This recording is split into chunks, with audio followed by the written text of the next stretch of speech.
Hi అండి. అందరికీ నమస్కారం. ఈపీఎఫ్ఓ ఐఆర్ పెన్షన్‌కి సంబంధించి ఒక ఇంపార్టెంట్ అప్డేట్ అయితే రావడం జరిగిందండి. ఇక ఆలస్యం చేయకుండా విషయంలోకైతే వెళ్ళిపోదామండి.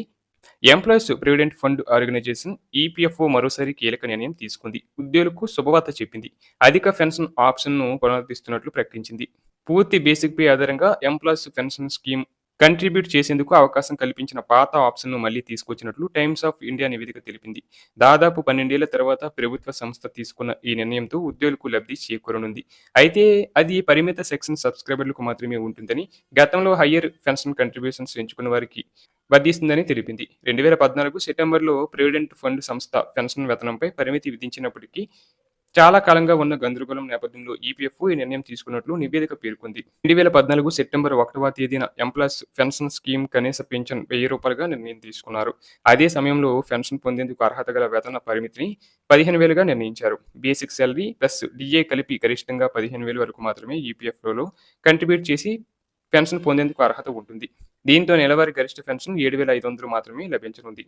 అలాగే కొత్తగా ఉద్యోగంలో చేరిన వారు బేసిక్ సాలరీ, డీఏ 15,000 పైన ఉంటే వారు తమ పూర్తి బేసిక్ పే ఆధారంగా పెన్షన్ పొందేందుకు అవకాశం ఉండదు. దీంతో వారు అధిక పెన్షన్ పొందలేకపోతున్నారు. ఇక వేతన పరిమితి విధించినప్పటికీ 2014 సెప్టెంబర్ 1కి ముందు తమ పూర్తి బేసిక్ వేతనాలు ప్లస్ డీఏ ఆధారంగా కంట్రిబ్యూట్ చేసి అధిక పెన్షన్ పొందేందుకు ఆప్షన్ ఉండేది.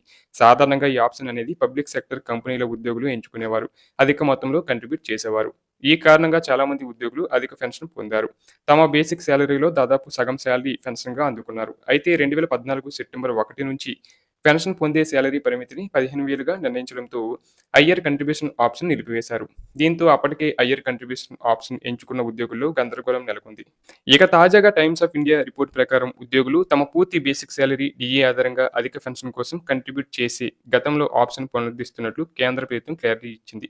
ఇది కొత్త బెనిఫిట్ కాదని, గతంలో ఉన్న ఆప్షన్ పునరుద్ధరిస్తున్నట్లు ప్రభుత్వ అధికారులను ఉటంకిస్తూ టీఓఐ నివేదిక తెలిపింది.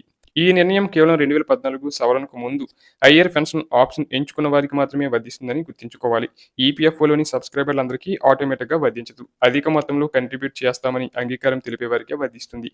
అలాగే తమ కంపెనీ యాజమాన్యం ఆమోదం లేకుండా ఉద్యోగి ఒక్కడే ఈ నిర్ణయం తీసుకోవడానికి వీల్లేదు.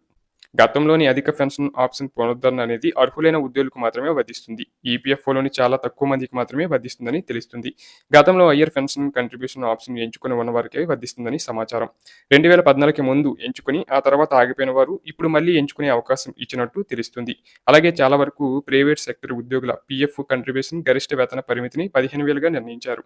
దాని ప్రకారమే కంట్రిబ్యూషన్ చేసి పెన్షన్ పొందాల్సి ఉంటుంది.